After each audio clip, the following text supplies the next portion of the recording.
हमला किस पे हुआ? कोर्ट के अंदर हुआ, कानून व्यवस्था पे हुआ, जजिस को डराने के लिए हुआ, वकीलों को डराने के लिए हुआ। अमित शाह जी ऐसा माहौल देश में क्रिएट करा रहे हैं कि जिससे सभी असुरक्षित महसूस करें। जो पाकिस्तान से आतंकवादी आ रहे हैं उनके हौसले दिन ब दिन बढ़ते क्यों जा रहे हैं? किसके राज में? अमित शाह जी के राज में। जो खतरा पैदा कर रहे हैं उन्हीं को रोकने के लिए तो अमित शाह जी को होम मिनिस्टर बनाया था, ये नौकरी दी थी जो देश की जनता ने। ये अपनी नौकरी ठीक से नहीं कर रहे, ये अच्छे नौकर नहीं है, गुंडा राज है तो योगी जी की वजह से।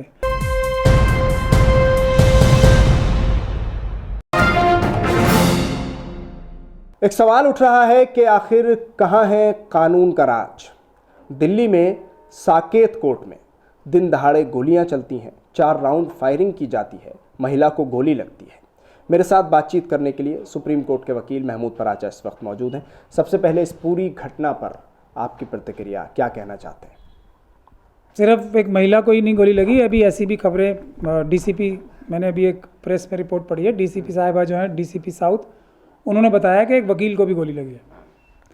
तो इसी बात के लिए हमने 14 अप्रैल को एक एडवोकेट्स प्रोटेक्शन एक्ट के लिए एक मार्च निकाला था, जिसके बाद अमित शाह जी ने हमें अरेस्ट कराया और अभी तक भी एडवोकेट्स एक्ट पूरे देश के लिए नहीं आया है। वकीलों के ऊपर रोज़ हमले हो रहे हैं। अभी अतीक अहमद साहब के वकील भी थे, उनके घर भी बमों से हमला हुआ है। उससे पहले भी रहे हैं एडवोकेट प्रोटेक्शन एक्ट, ये वकीलों के लिए आप लाना चाह रहे हैं, लेकिन ये जो हमला हो रहा था ये कौन कर रहा था? आज जो गोलीबारी कर रहा था ये कौन था? ये तो वकील की ही ड्रेस में था ना, कोई वकील ही था ना, तो ये वकील हमला क्यों कर रहे हैं फिर? देखिए, वकील की ड्रेस में होना और वकील होना, चलिए वो तो जांच का विषय है, लेकिन बज़ाहिर तो वकील ही था ना। हमला किस पे हुआ? कोर्ट के अंदर हुआ, कानून व्यवस्था पे हुआ, जजिस को डराने के लिए हुआ, वकीलों को डराने के लिए हुआ। और कौन मौका दे रहा है सुरक्षा को ढीली करके? वो महत्वपूर्ण किसके अंडर है? दिल्ली पुलिस, अमित शाह जी के। अमित शाह जी ऐसा माहौल देश में क्रिएट करा रहे हैं कि जिससे सभी असुरक्षित महसूस करें। ऐसा जो जम्मू कश्मीर में उससे पहले अभी कल 5 हमारे बहादुर जवान शहीद हुए हैं और एक अभी जख्मी है। किसके हाथ में है वहाँ पे प्रशासन? अमित शाह जी के। किसके हाथ में है प्रशासन जम्मू कश्मीर का? अमित शाह जी के, क्योंकि जो यूनियन टेरिटरी है वो अमित शाह जी कंट्रोल करते हैं। किसके समय में जम्मू कश्मीर में हालात दिन ब दिन बदतर हो रहे हैं? जो पाकिस्तान से आतंकवादी आ रहे हैं उनके हौसले दिन ब दिन बढ़ते क्यों जा रहे हैं? किसके राज में? अमित शाह जी के राज में। तो इसमें और वकीलों के ऊपर कोई ये पहला हमला नहीं हुआ है, कोर्ट के ऊपर पहला हमला नहीं हुआ है। मैं आपसे गुजारिश करता हूँ सभी ईमानदार चैनलों से, जाएं रेलवे स्टेशन दिल्ली में जितने हैं ना, उनकी जाके सुरक्षा व्यवस्था आज चेक करें, आपको नज़र आ जाएगा कितनी सुरक्षा व्यवस्था ढीली हो चुकी है। बस स्टेशन पे जाएं, आपको नज़र आएगा कितनी सुरक्षा व्यवस्था ढीली हो चुकी है। मतलब किसी की चेकिंग ही नहीं हो रही। आज सब लोग अपने बैग्स लेके अंदर बिना चेकिंग के जा रहे हैं। कई जगह से जो वो है ना मेटल डिटेक्टर्स, वो भी हटा लिए गए। ये तो बड़ा खतरा है। मैं ये कह रहा हूँ ना, आपसे गुजारिश कर रहा हूँ ना, आज से शुरू करें जाके। कौन है इंचार्ज इस सब का? अमित शाह जी। इतने बड़े फेलियर होम मिनिस्टर हैं वो, उसके बावजूद भी उनका इस्तीफा मांगा नहीं जाता।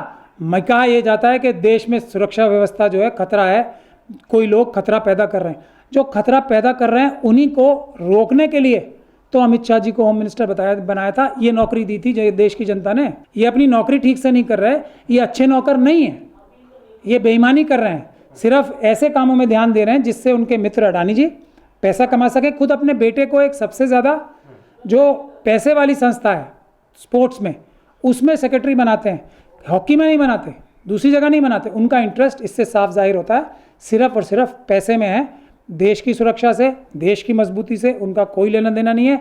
उसको दिखाने के लिए, अपने इस झूठ को छुपाने के लिए और अपने आप को देशभक्त दिखाने के लिए वो लाखों करोड़ रुपए अपनी पब्लिसिटी पे खर्च करते हैं और मोदी जी की पब्लिसिटी पे खर्च कहना चाहते हैं कि पुलवामा हो, जम्मू कश्मीर हो, या अभी जो ताज़ा मामला हुआ है वो हो, अतीक का मामला हो, या अब अतीक की बीवी का पूरा मामला सामने आ रहा है कि अतीक तो गया, अब शाइस्ता की बारी है, फिर मुख्तार अंसारी की बारी, ये सारी चीज़ें जाकर आप कह रहे हैं कि गृह मंत्री अमित शाह पर जुड़ती हैं जाकर के उनका जो है वो पूरा मामला जो फेलियर है वो सुरक्षा में है और ये सारी चीज़ें फिर उसके बाद हो रही है। नहीं, अमित शाह जी की उस जगह मैंने कहा है जो नहीं, अतीक की हत्या में भी वही है ना मामला, मैंने जो आप कह रहे हैं। आप मेरी बात ठीक से, मैंने कहा यूनियन टेरिटरीज जो अमित शाह जी के कंट्रोल में आते हैं वहाँ उनकी जिम्मेदारी है। ये हमारे देश की संविधान की व्यवस्था है। ठीक।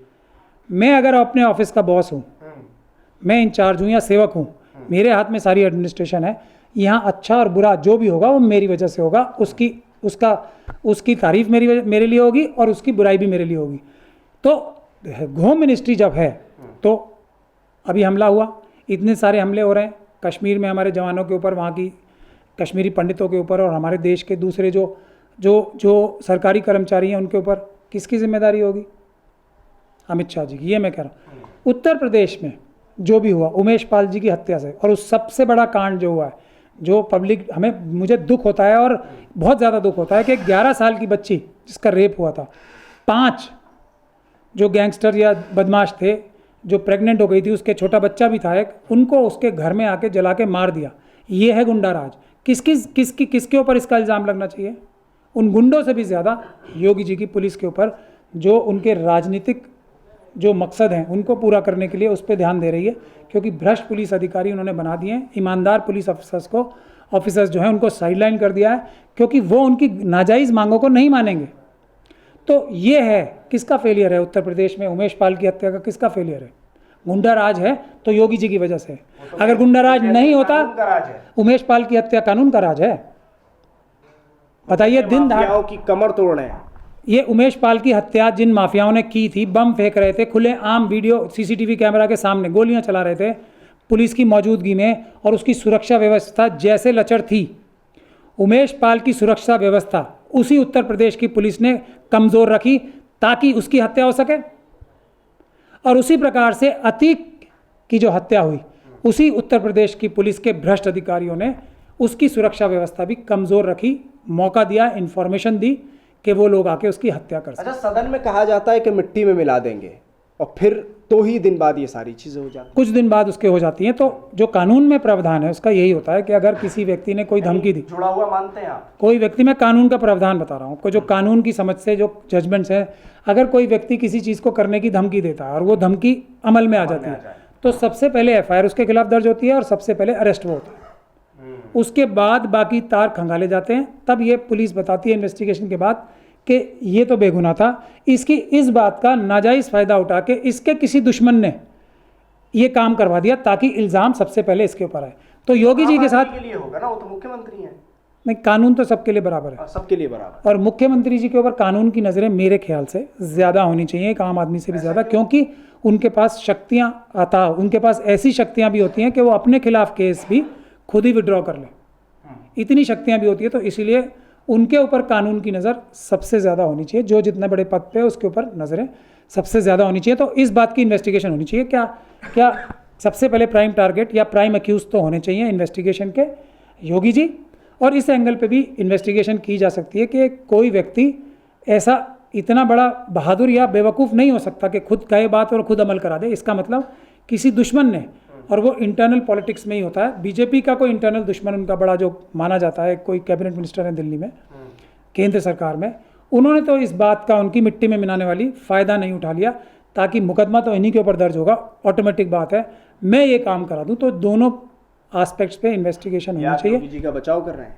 नहीं, मैं किसी का बचाव नहीं करता, मैं कानून का निष्पक्ष एक स्टूडेंट हूँ, सलाह भी नहीं दे रहा हूँ। मैं एक वो रखता हूँ जो न्यूट्रल पोजीशन होती है। आप कोई भी मुझसे सवाल पूछते हैं, मैं बिल्कुल न्यूट्रल होकर वो जवाब देने की कोशिश करता हूँ अपनी समझ से, क्योंकि एक योगी जी के ऊपर हिट जॉब भी हो सकती है, क्योंकि इतना बड़ा कोई आदमी बहादुर नहीं हो सकता, इतना बड़ा कोई आदमी बेवकूफ़ नहीं हो सकता।